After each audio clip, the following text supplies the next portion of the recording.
Have you thought of buying in Mexico? I'm in the process and will share what I have learned. In this third video, we'll cover some of the steps you'll go through during the buying process in Mexico.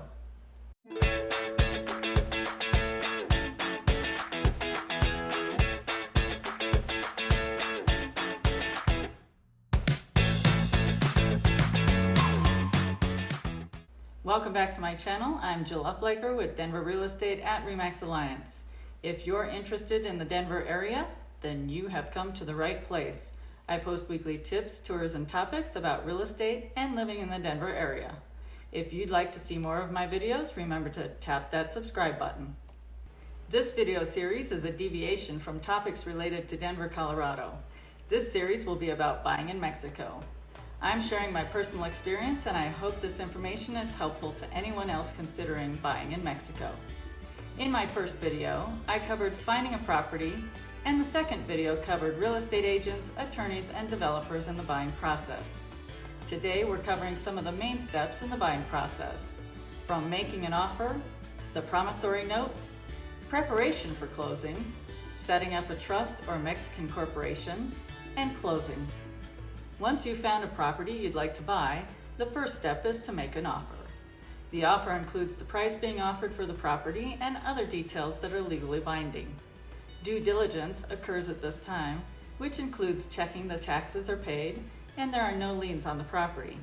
As well, a search of the real estate registry and municipality are completed to ensure all title documents are recorded. An agreed-upon fee from the buyer is made to an escrow account or directly to the seller to hold the property while due diligence is being performed. The fee we paid was $5,000 to an escrow account. Escrow accounts are not commonly used in Mexico.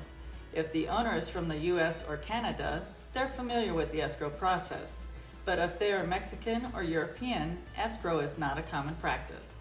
The offer also contains the deadline for a down payment once the promissory note is signed by all parties. This down payment is traditionally 10% of the agreed upon sale price or whatever is negotiated and agreed to between the buyer and seller. The offer will also outline the closing date. Other deadlines outlined in the offer might include a home inspection deadline to be paid for and completed by the buyer's side. Be sure to discuss these details with your representative in the sale.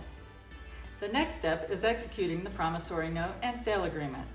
This is the official commitment and foundation of your transaction. It includes buyer and seller information, description of the property, terms and conditions of the purchase price, a list of furniture or items included in the property, and specific clauses and obligations.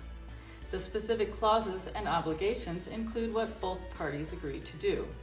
The buyer agrees to pay, and the seller agrees to provide the property based on what was agreed to in the purchase and sale agreement.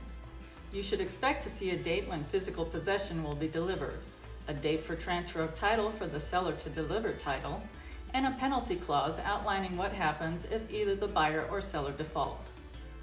Next is the preparation for final closing. This is where the notario publico comes into the transaction. Whoever is representing you in the sale, real estate agent, attorney, or developer, will negotiate the notario's fees. Remember, the notario publico has the equivalent of a law license, has practiced more than 5 years, and is authorized to represent others before the government, as in the transfer of title on a deed, and to set up a bank trust.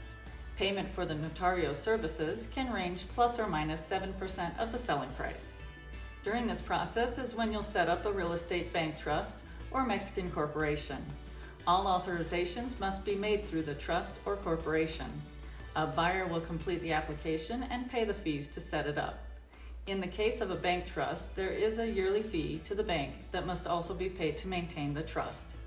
Remember, if you're purchasing in the restricted zone, within 100 kilometers of an international border or 50 kilometers of a coastline, a foreigner can only own real property in Mexico via a bank trust or Mexican business corporation.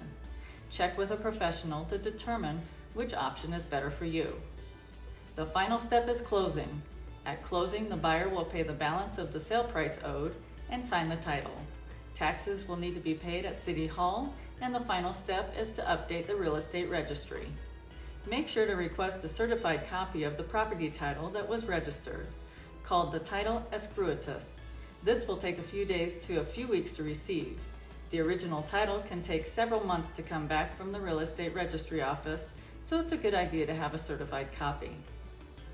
We were informed all buying steps can take 3 to 4 months to complete. For most of the process, the buyer does not need to be present in Mexico. At the closing, the buyer must be present or give power of attorney to the real estate agent or attorney.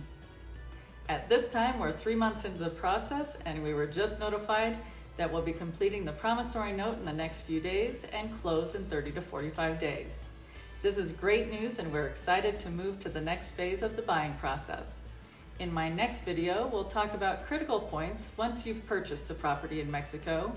These will include possession, trust fees, property tax, insurance, and more. This information is from my personal interactions. I'm not advocating who you should work with, and I'm not an expert in the buying process in Mexico. You should always talk to a professional in the market you're looking to buy in, who can advise you on the sale and purchase of real estate. If you found today's topic helpful, be sure to give it a thumbs up, comment, and subscribe to my channel so you get notifications every time I post a video and you won't miss a thing.